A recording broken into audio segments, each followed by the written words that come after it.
Ok, donc la section du pavé qui est ici par le plan IJG. Donc le plan IJG, c'est un plan qui finalement s'appuie sur ce triangle-là qu'il ne faut surtout pas tracer. Si vous tracez le triangle IJG, vous allez avoir des segments qui sont à l'intérieur de votre pavé qui vont vous aveugler et vous empêcher de voir finalement les bonnes intersections. D'accord ? Par contre, vous avez le segment IJ, lui, il est sur la face du dessous. D'accord ? Donc lui, vous pouvez déjà le tracer. Le segment IJ est un segment que vous pouvez tracer. D'accord ? Il fera partie de la section. Ok ? Par contre, le reste des segments, le segment IJ, lui, il est à l'intérieur du pavé. Le segment JG, il est à l'intérieur du pavé. Le IG et le JG ne sont pas à tracer. Okay. Alors maintenant, ce que j'aimerais bien, ce serait trouver l'intersection du plan IJG, par exemple, avec la face latérale. Puisque vous voyez, on a déjà fait la face du dessous. Okay. Avec la face latérale qui serait par exemple la face BFG. D'accord ? Alors, ce qu'on aimerait bien, ce serait par exemple trouver un point quelque part sur BF. Okay ? Alors, pour le trouver, il va falloir s'intéresser à quelque chose qui est commun à la face du dessous et à la face latérale. Et un segment qui est commun à la face du dessous et à la face latérale, c'est le segment BC. D'accord ? Alors, je vais le prolonger. Je vais prolonger le segment BC à l'extérieur de mon pavé, d'accord ?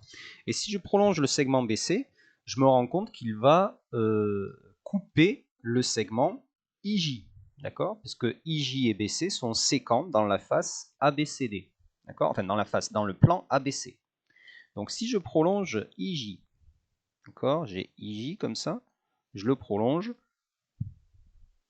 je me retrouve avec un point, je vais lui donner un nom, hein, je vais l'appeler, je sais pas, M.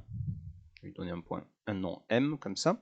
Ce point-là, il est dans le plan ABC, d'accord ? C'est l'intersection de BC et de IJ, et il me permet finalement de tracer l'intersection, tout simplement parce que M, il appartient donc à IJG puisqu'il appartient à IJ, et il appartient à BCG puisqu'il appartient à BC, d'accord ?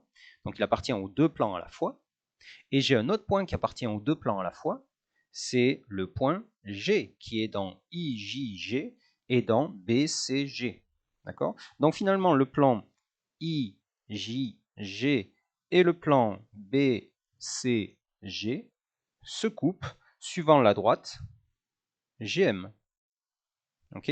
Et donc j'ai une droite ici là, que je peux tracer qui va être la droite d'intersection.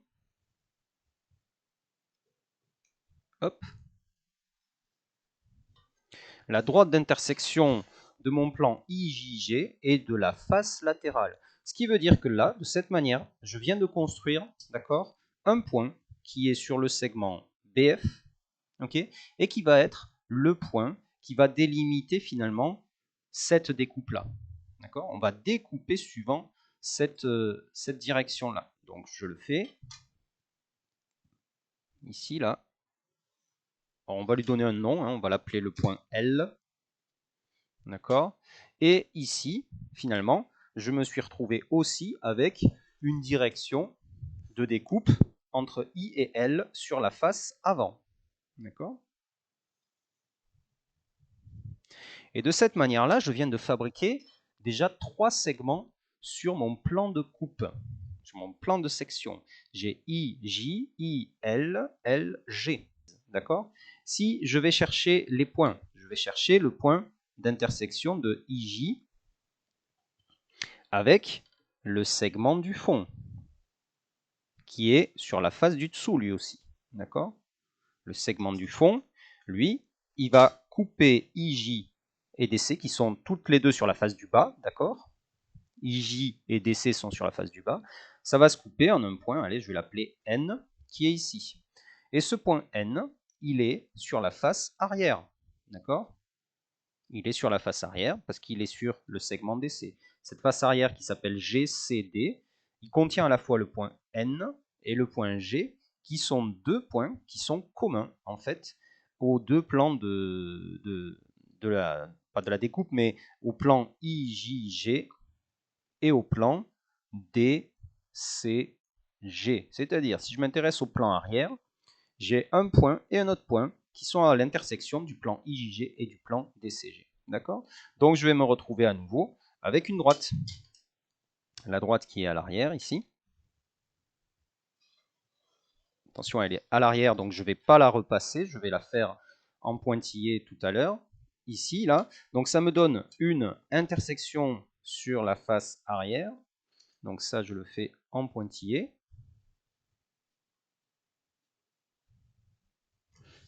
Ça permet d'avoir un point qui est là, qui est un point d'intersection, d'accord? Donc j'en suis à la lettre N, je vais faire P. Ok. Et à partir de ce point P, évidemment, je vais tracer le dernier segment qui nous manque. C'est le segment qui est là, qui est à l'arrière lui aussi, et qui s'appelle le segment JP. Et de cette manière-là, j'ai toute ma section.